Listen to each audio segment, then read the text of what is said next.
Si je m'arrête à la définition Wikipédia, Entropia Universe, c'est une plateforme de jeux en ligne massivement multijoueur créée par la compagnie suédoise Mindark et sortie le 30 janvier 2003.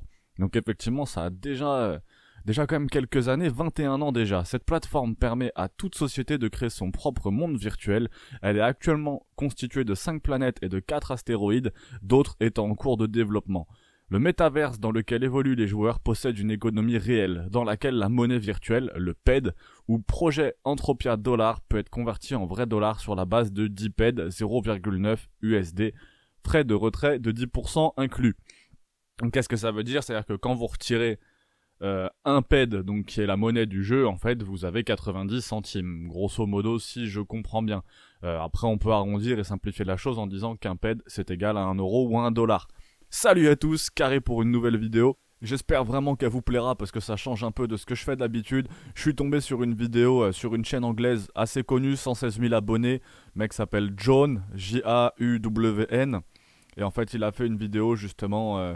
je quitte mon job pour essayer de vivre dans le métaverse. J'ai trouvé ça très drôle et je m'en suis légèrement inspiré pour réaliser cette vidéo. Qu'est-ce qu'on peut voir d'autre? On peut voir qu'Entropia Universe s'est passé au CryEngine 2 le 17 août 2009. Donc les graphismes sont quand même beaucoup plus beaux qu'au début. Et depuis la mise à jour 10.0, la planète Calypso, donc c'est la planète sur laquelle on se trouve actuellement là, où on est en train de farmer. Depuis cette mise à jour, les anciens joueurs de la planète Calypso, précédemment nommée Entropia Universe, ont la possibilité de recréer leur personnage. Mais si vous commencez aujourd'hui, ça ne vous concernera pas. Donc ce que on est en train de faire, en anglais ça s'appelle le switching, pardonnez mon accent, c'est récolter la sueur des créatures locales et les vendre.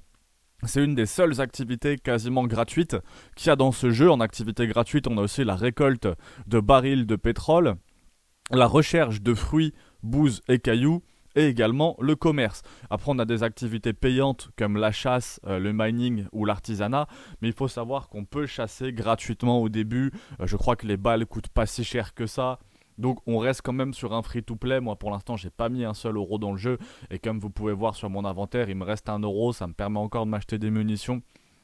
Et j'ai déjà dû mettre une bonne dizaine ou quinzaine d'heures dans le jeu. Donc on peut très facilement faire une quinzaine d'heures de jeu gratuitement. Donc vous sentez pas bloqué et franchement foncez, n'hésitez pas à aller mettre un petit coup d'œil, voir à quoi ça ressemble. Parce que ça reste quand même effectivement plutôt free to play que pay to win. On est un peu sur un entre-deux, il y a le modèle économique de Second Life à l'époque. Et on est un peu quand même sur un modèle comme ça, c'est un modèle qui s'inspire quand même de la réalité. Donc avec tous les bons côtés et tous les mauvais côtés. En parlant... j'ai eu la chance de rencontrer à la fin de cette vidéo un Québécois avec qui j'ai pu parler un peu du jeu. Très sympa, j'hésiterai pas à vous communiquer son Twitch. En discutant avec lui, il avait l'air de me dire, voilà, ce qui se passe, c'est que la sueur qu'on récolte, effectivement, les 1000 se vendent entre 1 PED et demi et 2 PED. Et en fait, les nouveaux joueurs se font arnaquer parce qu'ils la vendent souvent à 1 PED. Donc ce qui fait quand même moins d'argent. Donc... réalité en fait, les arnaques arrivent comme dans la réalité. Donc on est vraiment sur du réel, ce qui fait que ça reste très agréable effectivement à jouer. Un côté sympathique, pour ça je vous invite vraiment à aller regarder la vidéo de Trash qui est très intéressante avec Never Die et qui explique effectivement les tenants, les aboutissants de tout ce qu'on peut faire sur le jeu. On se rend bien compte qu'on peut faire vraiment pas mal de choses. Il y a de la construction, il y a du minage, il y a de la chasse. Donc là, c'est ce qu'on va commencer à faire. On va aller tuer quelques monstres, voilà. De la chasse, tout simplement. Chaque balle est payante. Si vous voulez vous soigner, l'objet de soin est payant aussi.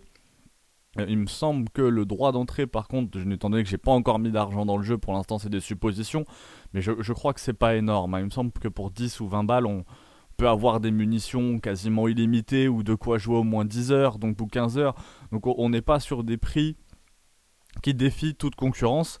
Et il me semble que quand le jeu a commencé en 2003, on était à 100 sueurs pour un PED, et maintenant en 2024, on est à 1000 sueurs pour un PED. Donc il y a quand même eu un x10 dans le jeu.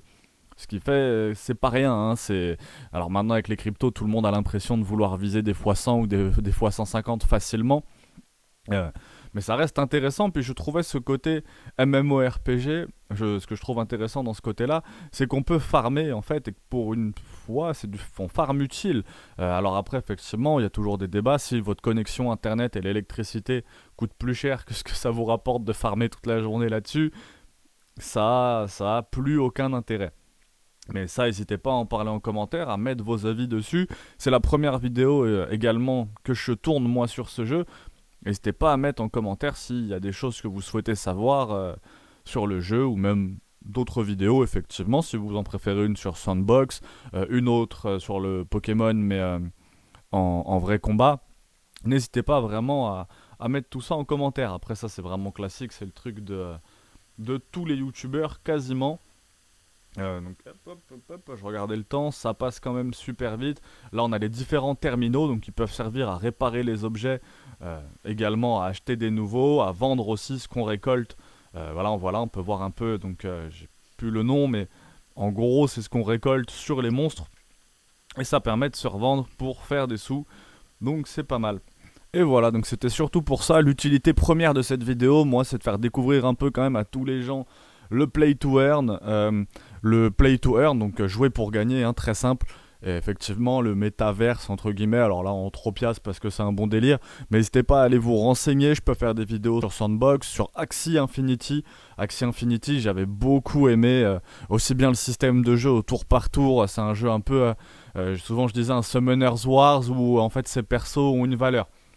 Donc en plus avec les cryptos et ce qui se passe en ce moment sur les cryptos, je pense que ça peut être super intéressant pour beaucoup de monde et vraiment. Donc j'espère que la vidéo vous aura plu, n'hésitez pas à laisser des petits commentaires, je reviens soit avec une prochaine vidéo sur Entropia, sur Axie, sur Sandbox, je verrai le jeu. Force à tous, merci à tous.